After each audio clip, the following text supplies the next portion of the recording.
Hello, everyone, and welcome back to the podcast. I am delighted to have you back. If you're new, welcome. I'm Angela, and I ask you to just, if you love this content, to go ahead and click the like button and subscribe so that we can get the videos out to more people in the podcast. All right. Well, I have a great guest with me here today. Her name is Lisa Rites, and she is a certified grief educator and author. She transitioned into this role after working for over 40 years as a respiratory therapist. And she meets her clients where they are in grief and helps them through education to overcome their grief. She believes our society is undereducated on the grief process. I totally agree. And she knows that people are very uncomfortable when talking about their grief, whether in their own grief or dealing with a friend in grief. Lisa's been having great discussions about navigating through the process and educating others on how we talk about grief. And I love that in this bio, it talks about grief as a process because I talk about this a lot myself.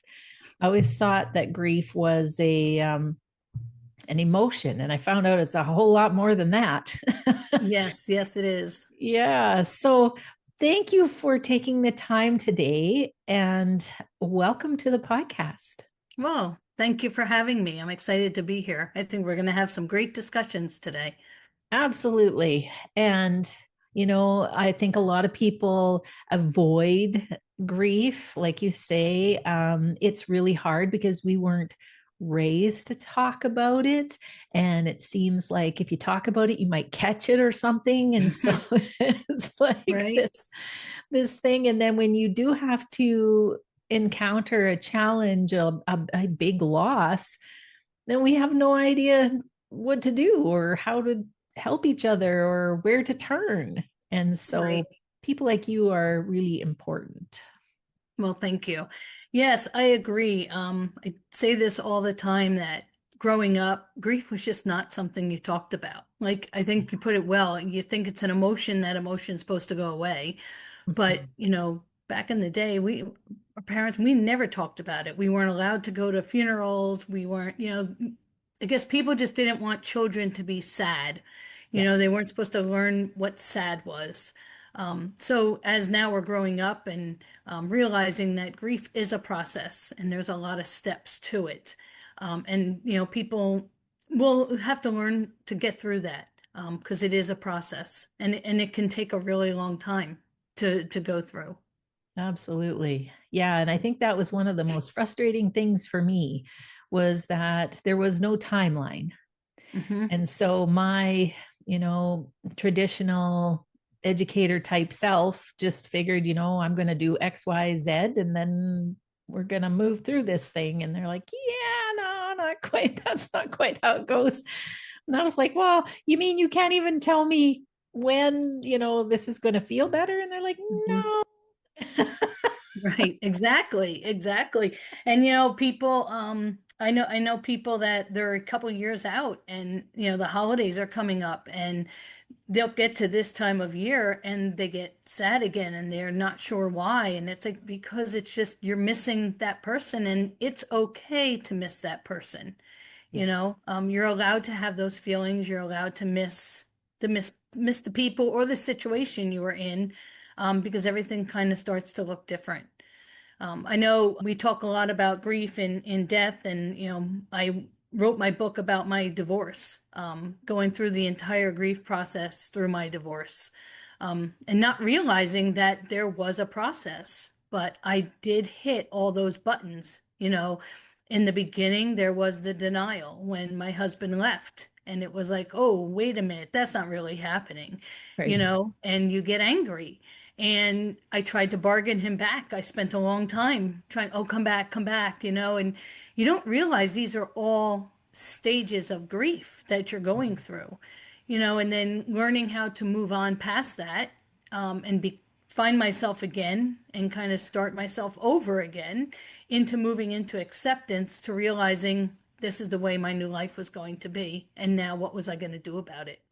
Yeah. So, yeah, there's people don't realize that there is steps to this, and it is a process. And, you can be in each process or each level as long as you need to be. Right. And I like to educate people that it's okay to be there as long as you need to be there. I think like you were saying, people, you feel like you're supposed to be better right away, right? This is Yeah. what it's supposed to be, but it doesn't work that way. Hmm. Yeah. Yeah. And I remember, friends of mine losing their spouses at a relatively young age as well. And me thinking about that and just thinking about how absolutely horrendous that would be. Like, I couldn't even imagine Mm-hmm. the pain that would go with that, and yet had no idea how I could possibly help someone in that situation more than bringing them some food or saying I'm sorry, or, and I found out that really those little things are much more helpful than you would think. Mm-hmm. I remember the texts that I got from people back home because I had moved, and each one was just lifting me, holding me. And it didn't have to be a long one. It could be just Mm-hmm. like, I'm thinking about you today. And Right, it was so helpful. right. What was helpful for you? My support system definitely was helpful. I have 4 children, and I, did when we went through the process.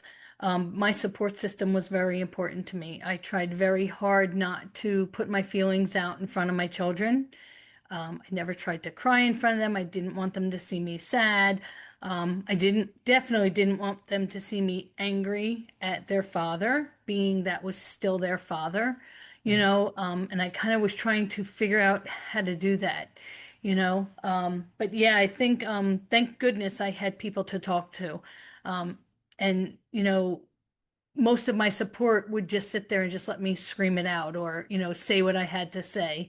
I didn't get a lot of the pushback of, okay, well, it's going to get better. Give it 6 months. You'll feel better.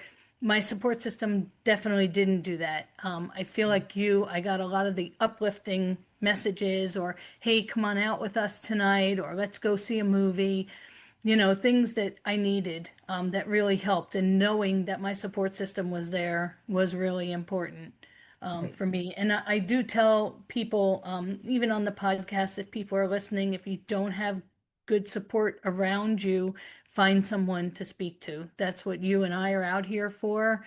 We're out here to help you and listen to you, and help guide you through, because it's really important to have a really good support system. Absolutely. Yeah. And I think the biggest thing with the support was the people that acknowledged me, like you say, where I was.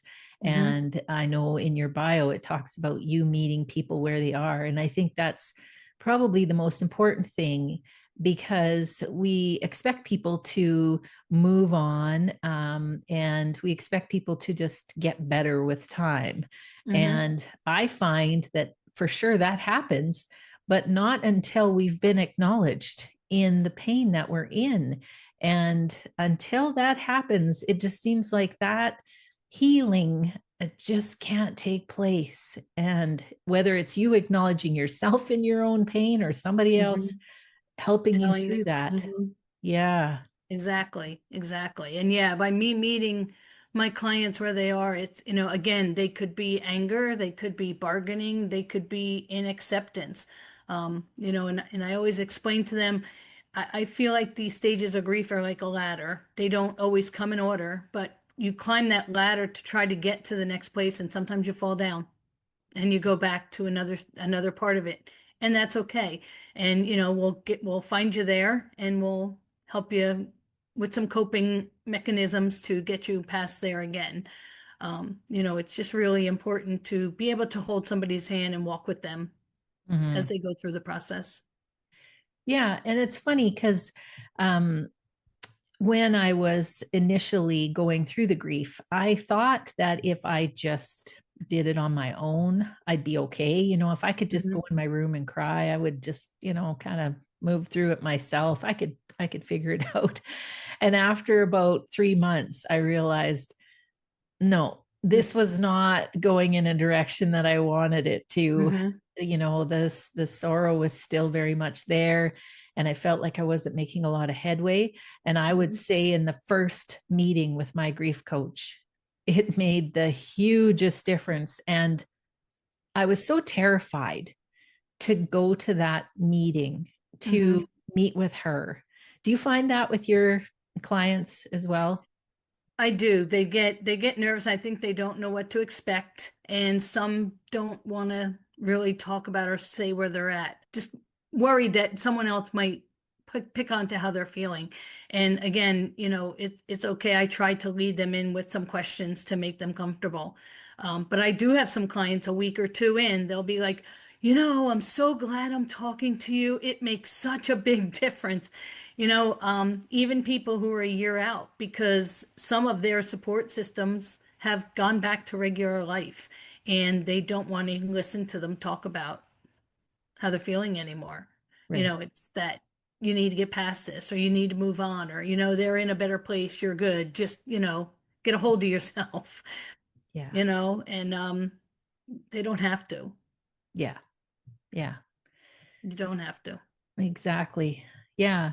And I know that at some point, and I think this is probably when you talk about acceptance, there's that place where you realize that, you can't go back to what things were, and that you are going to have to move on Hmm. somehow, Right. move forward somehow.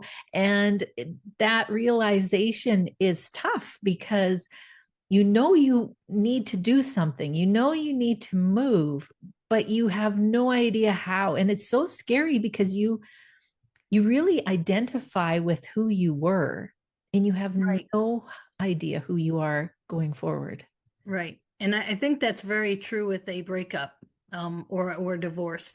Mm. That was one of the things I was talking about in my book is I was somebody before I got married. And then I changed because you're with your spouse, you kind of take on a new identity.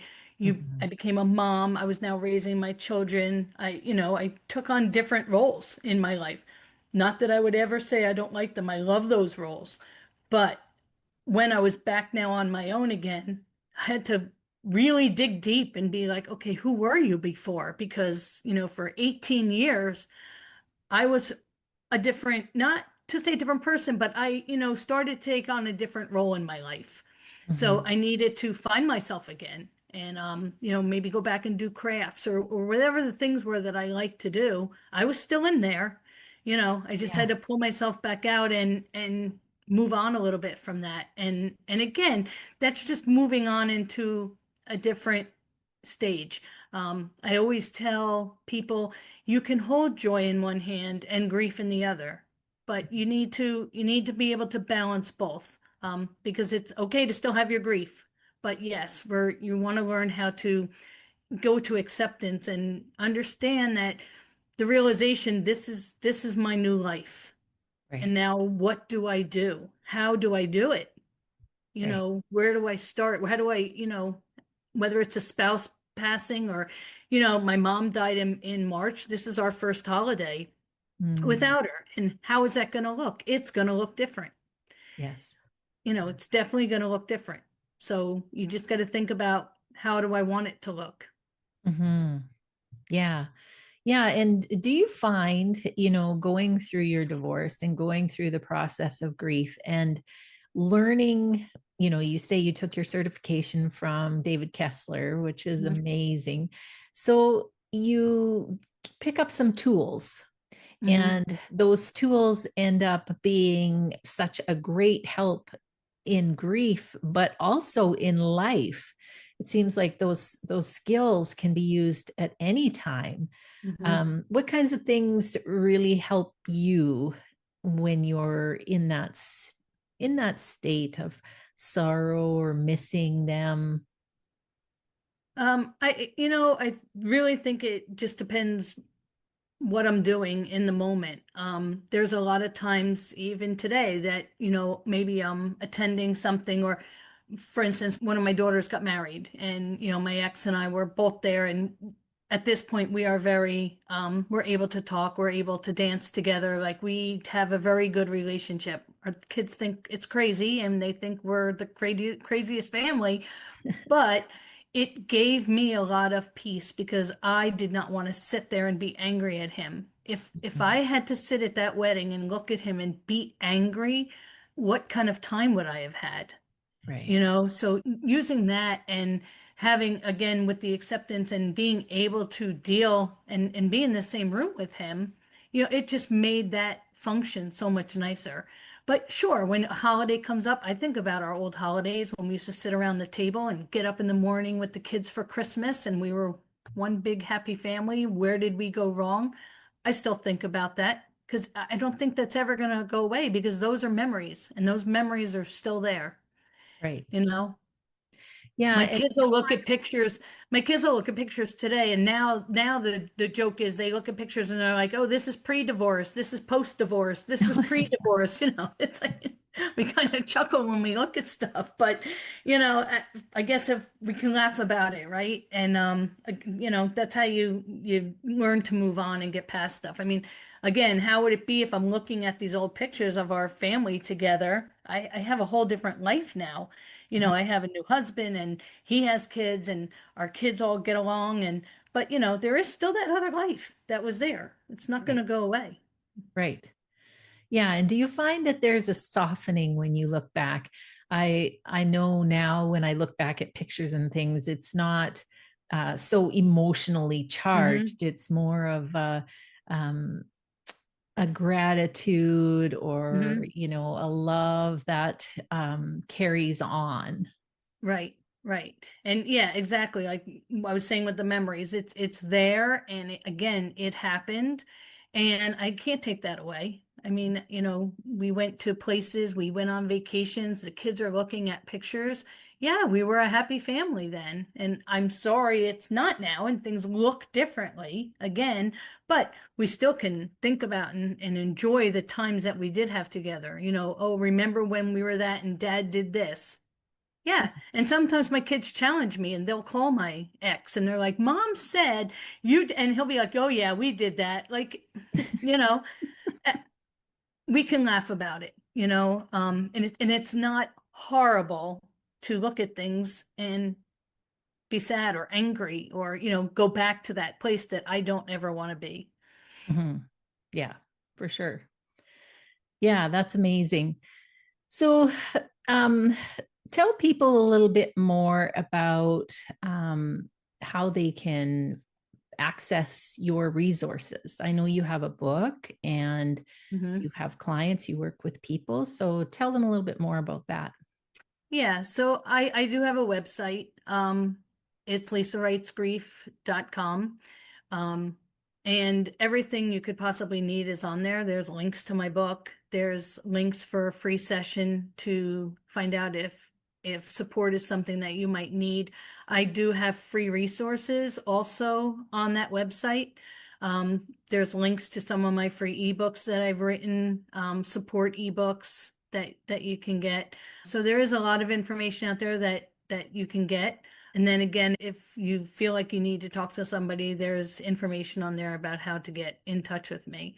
And then my links to my Facebook and Instagram and all that are on there also. Very So, cool. yeah. Yeah.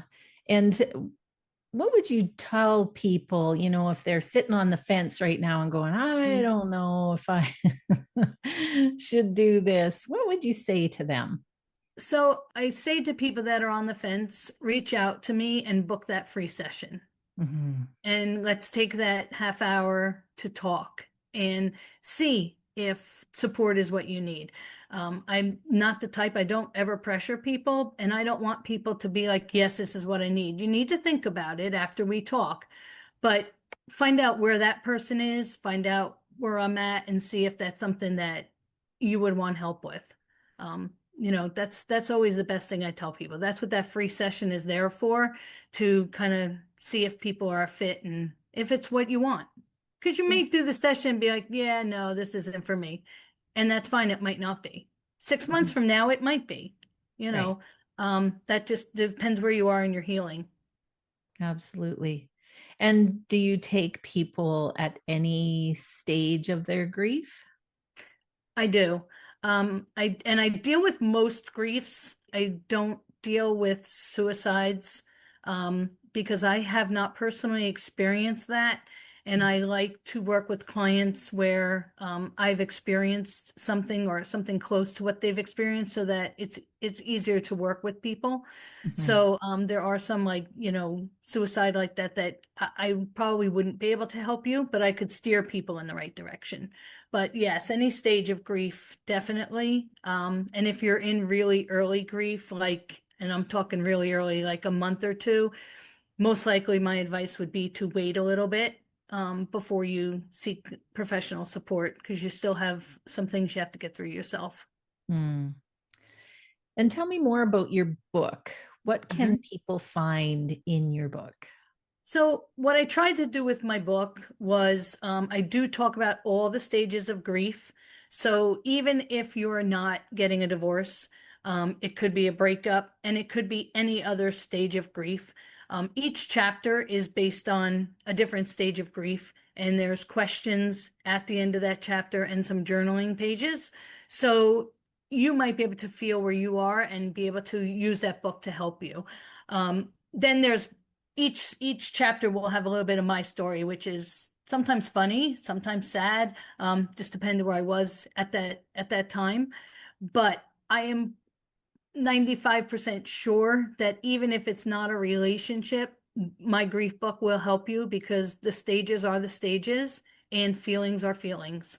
And no matter what you're going through, I think, the information there could be very helpful. Awesome. And I always advise people, if you're listening to Lisa right now and you think that she would be a good fit for you, or if you are listening to what she's saying and you're thinking, I feel like she would be a good person to work with, then I encourage you to follow up with that, because that's your gut instinct. That's your intuition telling you that that's something that you need to look into. And so I encourage people to check out your website. Um, Mhm. do you do any other, like on your Instagram or Facebook, do you do some things there as well? I do, and I'm not sure when this is airing, but I also, around the holidays, I do holiday support education groups. So more Okay. like a workshop, so you don't really have to talk, but it's more educational about getting through the holidays. I'll be doing them now through Christmas, and then I'll be doing one in the new year, to adjust to exactly that, the new year, and how do we begin and start with something new. So you can look for those. Those are always on my Facebook page, any kind of events that I'm having. Okay, perfect. All right. Well, even though this might not air until after that, Right. I can still share some of your stuff and let people Mhm. know about it even in advance. So I will do that. And That's great. if there is anything else you'd like to add before we go, things you didn't get to say or want to add to the conversation? No, I think we were able to cover everything. And like you said, if you're out there and you're listening and you're not sure, it doesn't cost you anything to just reach out and get some information. Absolutely. Well, thank you again for taking the time and sharing your story with us. I really Thank you. appreciate it. And thanks everyone for listening, and bye for now.